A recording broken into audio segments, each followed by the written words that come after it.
Oh hey guys, welcome back. It's a beautiful sunny day out here. The wind is blowing just a little bit. And if I didn't have one more test to take this morning, I would be out shooting by now.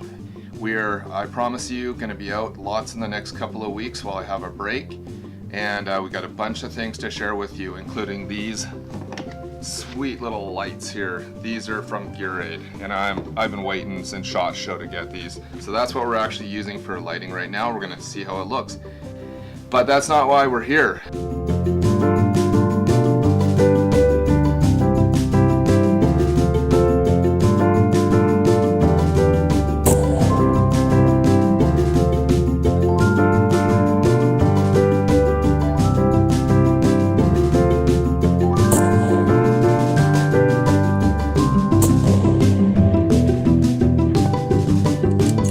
Back in January, I was like super bored, and so I started like messing around with Photoshop.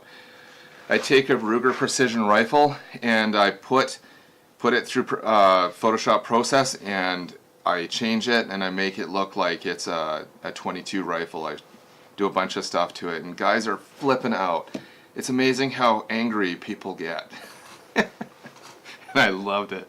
Yeah, it was hilarious. Some guys are just laughing their head off because obviously, you know, they have a little bit of emotional control and they can maturely look at stuff and decide, oh yeah, like look at that. Oh, you can see where it's put together in the picture. But yeah, other guys are more reactionist than others.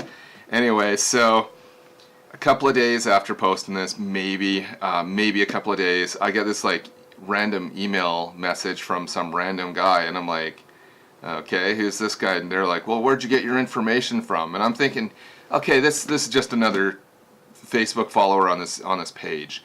And so then I get to being curious, and I'm like, well, who are you? You know, what do you do and stuff? And then I find out this guy's like ex-military, and he runs this huge range out east, and then I find out that he's actually a product developer for Ruger. And I'm like, you guys are putting out a Ruger 22. And sure enough, a week later, there it is, it comes out. Fast forward to SHOT Show a couple of weeks after that, and I go into the booth at Ruger, and there is the Ruger Precision Rifle 22 sitting right at the front and center, and what a beautiful little gun it is. I've got to say, I'm really impressed. For a little 22, this thing is really sweet. I haven't shot it yet, so accuracy wise, we got to find out what's going to be the best ammo for it and stuff. If we're doing, you know, half to 3/4 MOA, I'll be impressed. I mean, it's still just a 22. You are limited in what you can do, and you know, I don't have access to like these super expensive ammos and stuff yet. I'll try and find some of that for the testing though.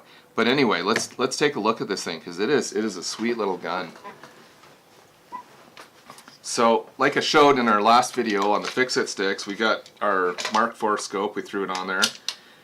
And man, I keep messing around with this magazine. Like, it's so easy. The kids are gonna love this because there's no messing around, there's no fumbling in anything. But we're not here for a review, so I'll tell you about that later. What I will tell you is we'll be testing it with this old Leupold Mark IV. This has been my go-to test scope for a whole bunch of videos, and you guys probably recognize it by now. It ain't nothing pretty, but it shoots straight, and it is an amazing little scope. If you can find some of these scopes on eBay or wherever, get them. Like, they might be old, but you can now get a zero stop cap for them for 80 bucks out of a guy in Montana. I'll see if I can find the link for that and put it on below. But you got what's essentially a budget scope, but was a military grade scope back in the day. So excellent option. I think it's better than going to the big V. And I mean, my buddy's got the V brand stuff, and I know lots of guys love it. I think it's you can tell there's been some effort put into this. Like the thread on the front and stuff like that is like buttery smooth. But that's it for now.